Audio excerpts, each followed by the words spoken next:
Assalamualaikum warahmatullahi wabarakatuh. Selamat pagi, Shalom, Om Swastiastu, salam kebajikan. Di sini saya Ananda Maharani Batiar dengan NRP 60042510228 akan mempresentasikan hasil literasi saya untuk tugas ETS pada mata kuliah separasi dan spesiasi.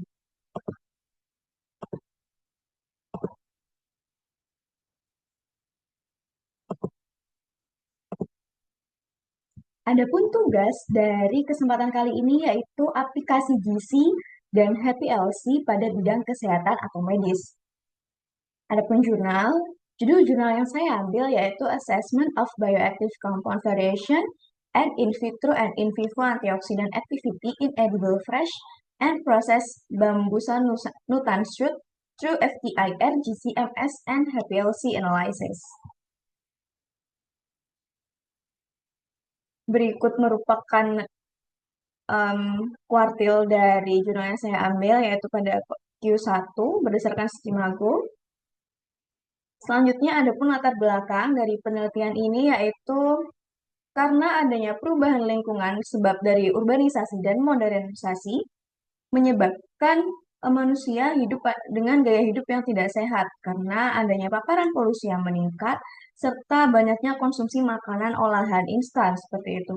Hal ini menyebabkan terjadinya ketidakseimbangan radikal bebas dan antioksidan yang menyebabkan stres oksidatif, di mana stres oksidatif ini dapat menyebabkan berbagai penyakit seperti kanker, gangguan pada kardiovaskular, gangguan fungsi hati, dan gangguan fungsi pada paru-paru.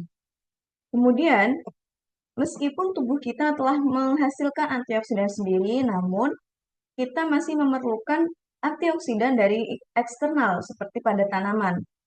Salah satu tanaman yang memiliki senyawa bioaktif yang banyak adalah bambu. Dari beberapa jenis bambu, bambu sanutans dipercaya memiliki kandungan yang dapat mengobati gangguan kulit, gigitan, dan luka, di mana bambu sanutans ini juga paling banyak dikonsumsi oleh masyarakat. Namun, pengolahan umum pada bambu sanutans dapat menyebabkan degradasi pada suatu komposisi yang ada dalam bambu sanutans. Sehingga seperti pengolahan rebus ataupun fermentasi dapat menyebabkan perubahan kandungan senyawa bioaktif dalam tunas bambu sanutans. Sehingga tujuan penelitian kali ini yaitu untuk menganalisis profil senyawa volatil dan semi volatil pada tunas bambu segar, direbus, dan difermentasi menggunakan GCMS.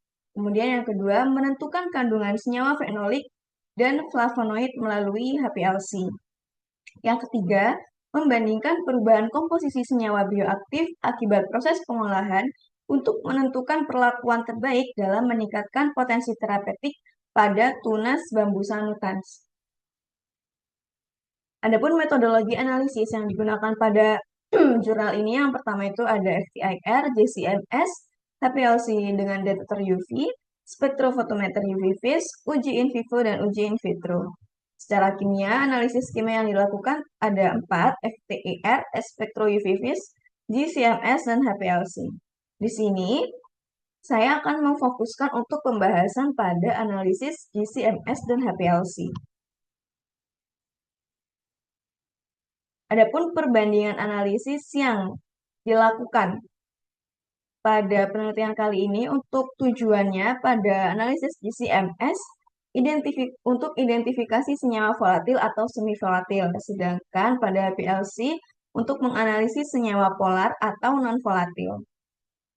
Tahap pemisahan pada GCMS didasarkan pada volatilitas dan interaksi dengan fasa diam, sedangkan pada HPLC berdasarkan polaritas dan interaksi dengan fasa diam. Deteksi pada GCMS yaitu nanti dilakukan oleh spektrum massa, kemudian teknik ionisasi yang dilakukan pada penelitian kali ini yaitu electron ionization, di mana nanti molekul senyawa diberikan elektron dengan tegangan yang tinggi, seperti itu. Sehingga terpecah menjadi ion molekul atau ion fragmentasi molekul tersebut. Kemudian untuk mass analyzer-nya yaitu quadrupole, di mana memanfaatkan 4 batang logam yang diberi tegangan tertentu, seperti itu. Kemudian untuk deteksi dari HPLC itu menggunakan detektor UV vis. Output yang diharapkan dari GCMS ini nanti terdeteksinya senyawa seperti asam lemak, alkohol, dan fitosterol. Sedangkan untuk HPLC senyawa fenolik dan flavonoid. Adapun sampel yang digunakan pada penelitian kali ini terbagi menjadi tiga, yaitu yang pertama ada FS atau fresh shoot, yang kedua ada BS atau boiled shoot, dan yang ketiga ada FMS atau fermented shoots. Untuk fresh shoot sendiri dipersiapkan dengan yang pertama itu tunasnya ditimbang, lalu dipotong menjadi dadu kecil dan disimpan dalam wadah kaca kedap udara pada suhu 4 derajat Celcius dalam lemari es. Kemudian untuk boiled shoot, tunas yang dipotong tadi direbus, diambil sepertiganya dan direbus selama 20 menit dengan interval 10 menit. Maksud interval 10 menit di sini adalah di saat kita merebus di tengah-tengah 20 menit tadi, misalnya kita merebus selama 10 menit. Kemudian kita dinginkan selama 10 menit, lalu kita lanjut rebus kembali selama 10 menit, sehingga total durasi untuk merebus adalah 20 menit. Kemudian air berlebih dibuang dan selanjutnya tunas yang telah direbus ini disimpan dalam wadah kedap udara pada suhu 4 derajat Celcius dalam lemari es. Untuk fermented shoot sendiri, sisa tunas yang telah dipakai untuk fresh shoot dan boiled shoot diiris tipis-tipis, kemudian dibungkus dengan kain dan ditempatkan dalam wadah kedap udara di bawah tekanan eksternal, seperti diberi pemberat, entah itu batu ataupun kayu, dan lain sebagainya, dalam lingkungan gelap dan kering. Kemudian disimpan pada suhu ruang selama 3 bulan. Nah, dari ketiga jenis pengolahan pada tunas bambu tadi, selanjutnya masing-masing jenis diekstrak, diekstrak sampelnya. Dengan cara setiap sampel itu dikeringkan pada suhu 40 derajat Celcius selama 24 jam. Kemudian dihaluskan sehingga menghasilkan partikel berukuran kurang dari 50 mikrometer. 10 gram sampel selanjutnya diambil 10 gram sampel dan dilarutkan pada 100 ml metanol. Lalu diinkubasi dalam rotary shaker pada kecepatan 120 rpm selama 24 jam. Kemudian disaring dan selanjutnya filtrat diuapkan dalam oven dengan suhu 40 derajat Celcius hingga volumenya konstan. Nanti diperoleh ekstrak kasar yang nantinya akan disimpan dalam wadah kedap udara pada suhu 4 derajat Celcius dalam lemari es.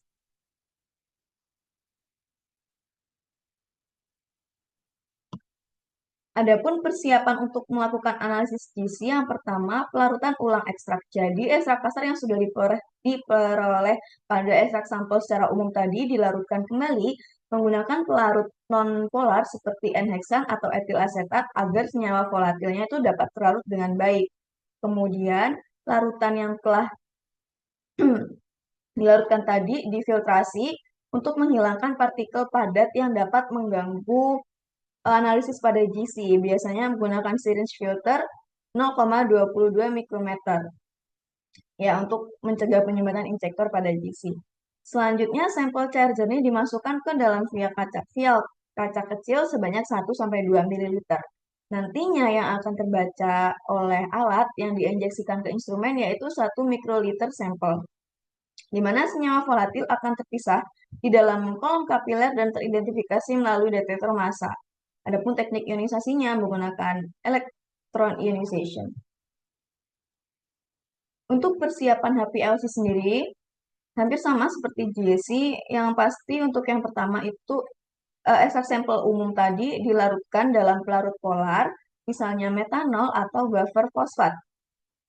Kemudian larutan disaring menggunakan syringe filter sebesar 0,45 mikrometer agar bebas partikel yang dapat mengganggu kolom HPLC.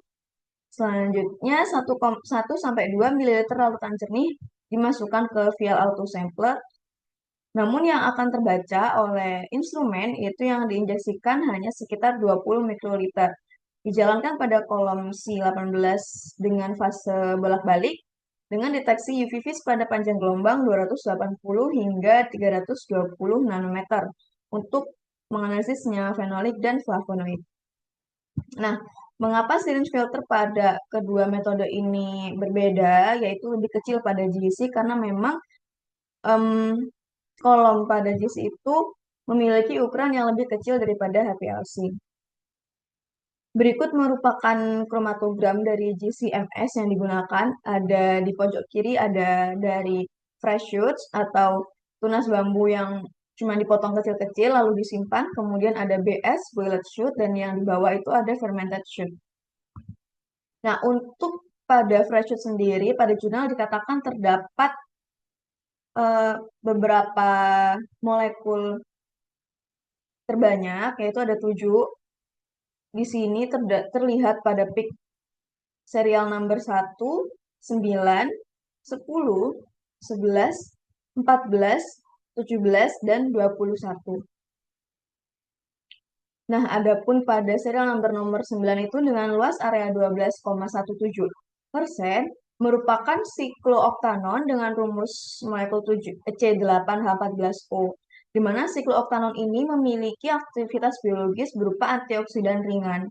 Selanjutnya pada serial number 21 ditemukan luas area 10,72%, yaitu merupakan asam heksadekanoat atau biasa disebut dengan asam palmitat, dengan rumus molekulnya C16H32O.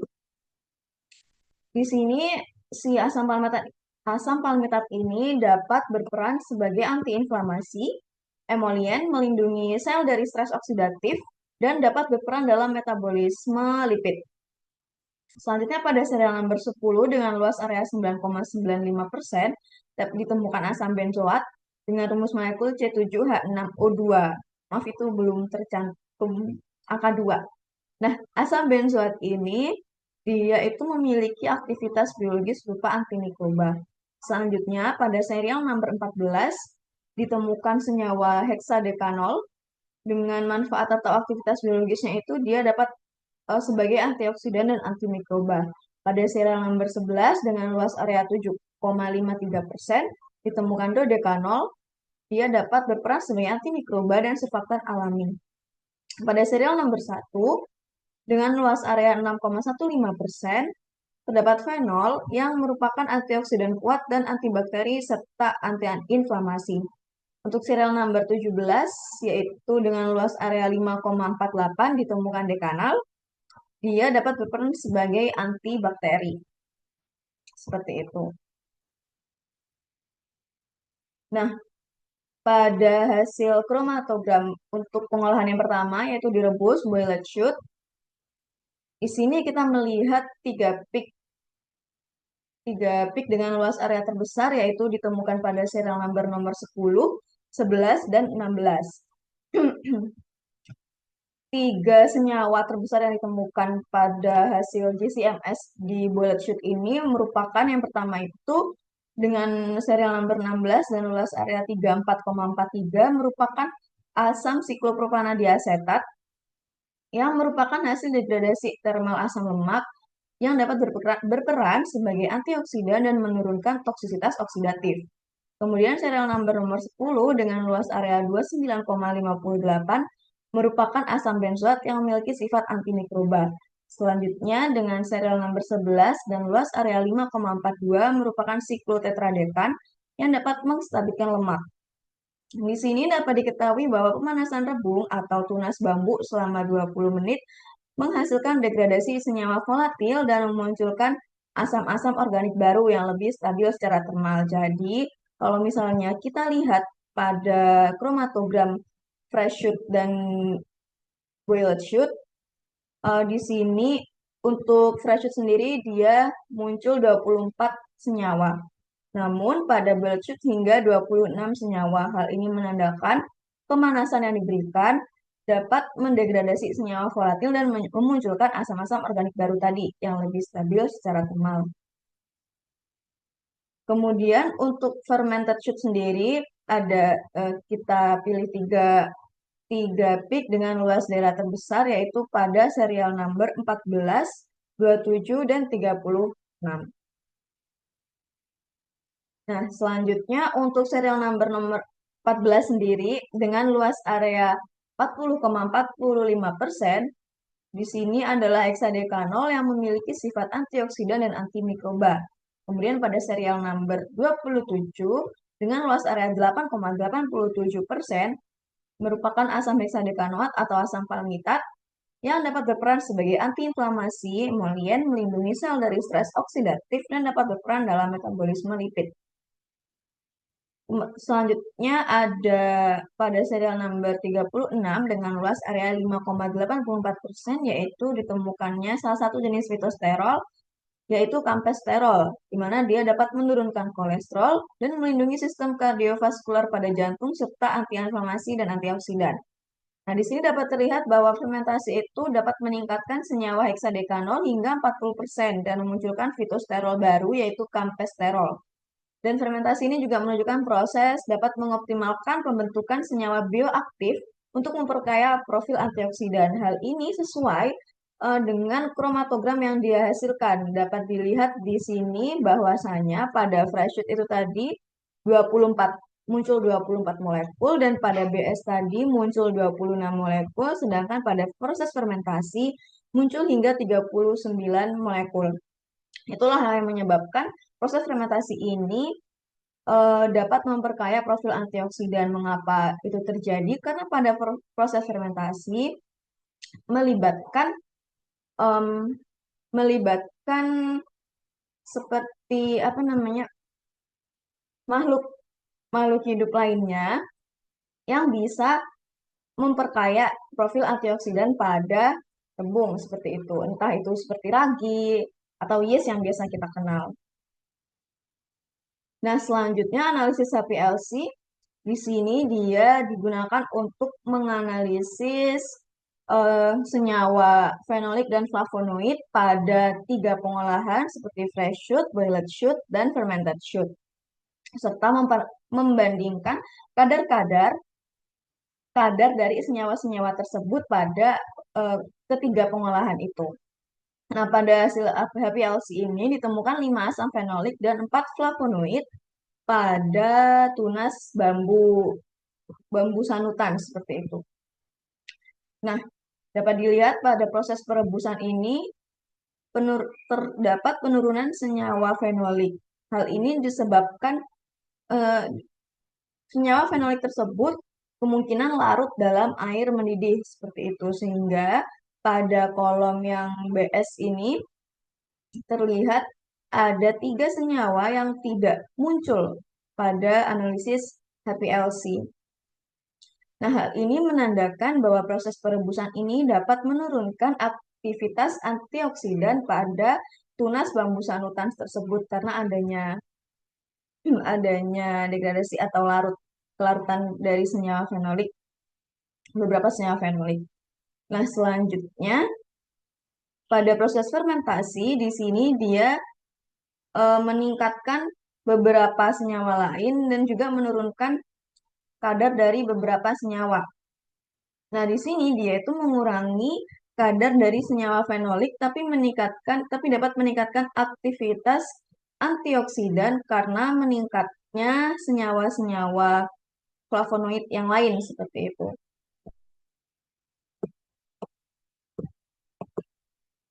Adapun kesimpulan dari penelitian kali ini yaitu senyawa volatil dan semi volatil seperti heksadekanol, asam palmitat, asam benzoat, dan kampesterol yang memiliki aktivitas antioksidan, antimikroba, dan antiinflamasi teridentifikasi pada analisis GCMS. Analisis HPLC menunjukkan peningkatan kadar senyawa fenolik dan flavonoid tertentu. Kemudian, proses pengolahan memengaruhi komposisi senyawa bioaktif pada tunas bambu sanutan. Proses fermentasi atau fermented shoot terbukti dapat meningkatkan kandungan total fenolik, flavonoid, dan aktivitas antioksidan. Nah, jadi dari beberapa proses pengolahan itu tadi dapat disimpulkan bahwa fermentasi merupakan proses pengolahan yang terbaik untuk meningkatkan sifat terapeutik yang ada pada tunas bambu sanutan. Mengapa? Meskipun pada hasil HPLC tadi fermented should mengurangi beberapa kadar senyawa fenolik, namun dia meningkatkan kadar-kadar senyawa fenolik dan flavonoid yang lain sehingga dia dapat meningkatkan aktivitas antioksidan dan pada hasil GCMS dia juga dapat memperkaya sifat antioksidan pada tunas rebung tersebut. Seperti itu. Sehingga fermented shoot ini dapat menjadi makanan makanan potensial untuk mengatasi stres oksidatif pada manusia. Seperti itu. Terima kasih. Sekian presentasi dari saya. Mohon maaf apabila ada kekurangan. Wassalamualaikum warahmatullahi wabarakatuh.